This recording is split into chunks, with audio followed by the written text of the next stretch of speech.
Hello students, welcome to Vinayak believers classes.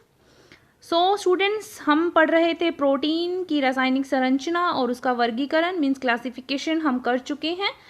आज हम आगे उसका सेकंड पार्ट जो हमारा पेंडिंग रह गया था वो आज हम कंप्लीट करेंगे, जिसमें आता है आपके फंक्शंस ऑफ प्रोटीन मीन्स कि प्रोटीन के क्या क्या कार्य हैं हमारी बॉडी में। चलिए स्टार्ट करते हैं हमारा आज का पार्ट सेकंड प्रोटीन का।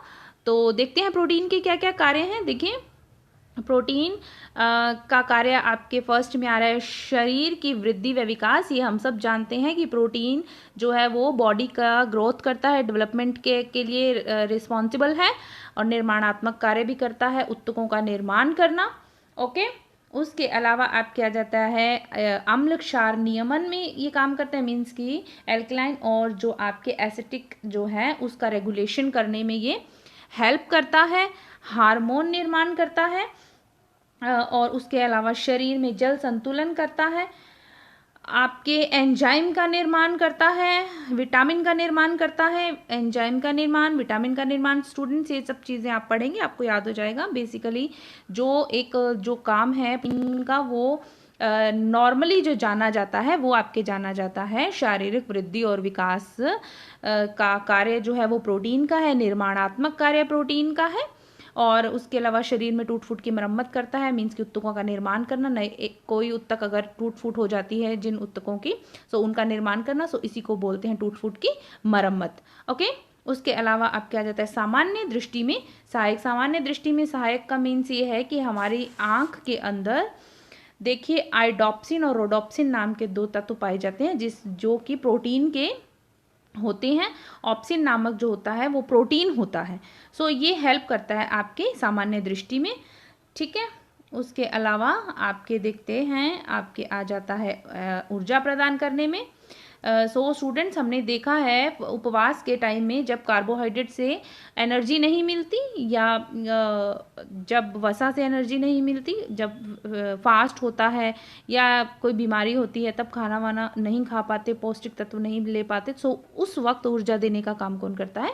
प्रोटीन करता है। इसे प्रोटीन को ऊर्जा बचत का नाम भी दिया जाता है। चलिए देखते हैं प्रोटीन की कमी के प्रभाव क्या है। मीन्स कि अगर बॉडी में प्रोटीन की कमी हो जाती है तो कौन सा रोग हो जाता है और इसके क्या क्या इफेक्ट हमें देखने को मिलते हैं। प्रोटीन की कमी, प्रोटीन ऊर्जा कुपोषण के नाम से जाना जाता है। ऊर्जा कुपोषण से मीन्स कि प्रोटीन और कैलोरी की जब कमी हो जाती है शरीर में, दोनों की जब एक साथ कमी होती है तो उसको बोलते हैं प्रोटीन ऊर्जा कुपोषण। ओके, देखिए फर्स्ट आता है इसके अंदर कमी, प्रोटीन की कमी के प्रभाव में हमें 2-3 जो हैं इसके देखने को मिलते हैं। उसमें आपके फर्स्ट आ जाता है क्वाशियोरकर। आपने नाम सुना होगा। क्वाशियोरकर एक अफ्रीकन शब्द है जिसकी खोज किसने की थी? सिस्ली विलियम ने की थी और इसकी खोज की थी 1935 में। सिस्ली विलियम ने क्वाशियोरकर की खोज की थी 1935 में, याद रखिएगा।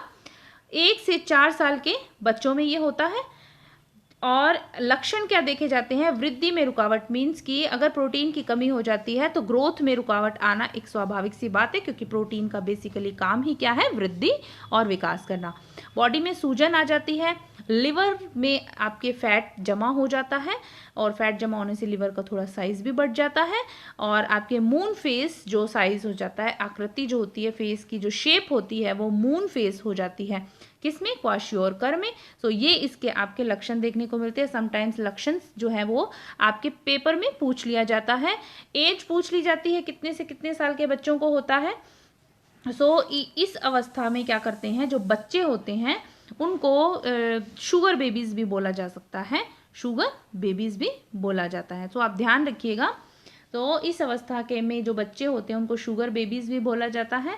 और ये 1 से 4 साल के बच्चों में क्यों होता है? क्योंकि जब ऐसा माना जाता है कि जब सेकंड बेबी होता है तो फर्स्ट जो बेबी होता है उसको प्रोटीन युक्त आहार पूरी तरह से नहीं मिल पाता, क्योंकि जो फीड है, बच्चे को फीड छुड़ा दिया जाता है, माँ का दूध बच्चा लेना बंद कर देता है, उसको छुड़वा दिया जाता है। उसके बाद उसका अगर प्रॉपर प्रोटीन युक्त जो आपके आहार है नहीं मिले तो ये बीमारी हो जाती है। ठीक है, नाउ आपकी सेकंड आ रहा है इसके अंदर मरास्मस। मरास्मस इसको बोलते हैं सूखा रोग।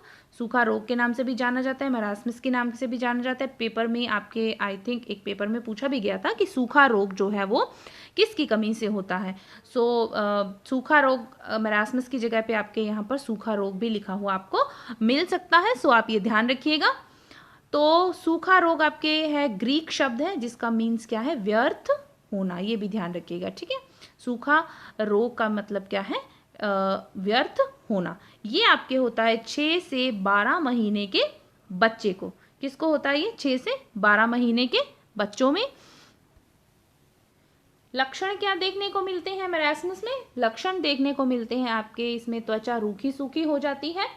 उसके अलावा आपके इसके अंदर जो है आंत मार्ग में संक्रमण के कारण बार बार क्या हो जाता है, डिहाइड्रेशन हो जाता है। जो आंत मार्ग है, इंटेस्टाइन का जो आपके मार्ग है, बार बार उसमें इन्फेक्शन होने की वजह से क्या हो जाता है, डिहाइड्रेशन हो जाता है। डिहाइड्रेशन क्या होता है, पानी की कमी होना। सूखा रोग बेसिकली आपको मैंने मतलब बता दिया, व्यर्थ होना ग्रीक भाषा का शब्द है जिसको बोला जाता है व्यर्थ होना, और आपके 6 से 12 महीने के बच्चों में ये होता है।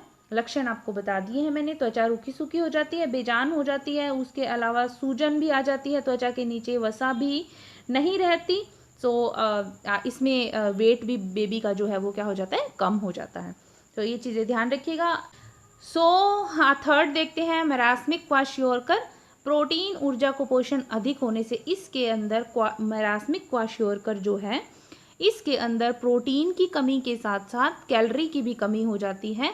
ये जब प्रोटीन के साथ कैलोरी की भी कमी होती है तो उसको बोला जाता है मरासमिक क्वाशियोरकर, क्योंकि इसके अंदर दोनों के लक्षण पाए जाते हैं, मरासमिक के भी लक्षण पाए जाते हैं और आपके क्वाशियोरकर के भी लक्षण पाए जाते हैं। इन दोनों के लक्षण पाए जाने की वजह से इसको मरासमिक क्वाशियोरकर बोला जाता है। और आपके इसमें जो लक्षण बेसिकली जो लक्षण देखने को मिलता है, आपके रोग प्रतिरोधक क्षमता कम हो जाती है या उसकी क्षीण हो जाती है, ह्रास हो जाता है। रोग प्रतिरोधक क्षमता मीन्स कि इम्यून सिस्टम जो है वो वीक हो जाता है, इम्यूनिटी पावर वीक हो जाती है बच्चे की। इन्फेक्शन जल्दी होता है और बीमारी भी जल्दी लगती है। स्टूडेंट्स, ये था आज का हमारा टॉपिक प्रोटीन। सेकंड पार्ट जो था इसका, ये प्रोटीन के बारे में पूरी जानकारी थी, उसकी रासायनिक संरचना, कार्य, कमी के प्रभाव और आपके उसके प्रोटीन के बारे में सारी जानकारी जो मैंने आपको दी है। ये आपका प्रोटीन एक जो टॉपिक है वो कंप्लीट होता है। कल हम करेंगे, नेक्स्ट वीडियो में मैं आपको करवाऊंगी कार्बोहाइड्रेट से रिलेटेड सारी जानकारी। तो आप ध्यान रखिएगा। चलिए, पढ़ते रहिए इसी तरह से मेरे साथ, बनिए रहिए। Thank you so much, God bless you all, bye.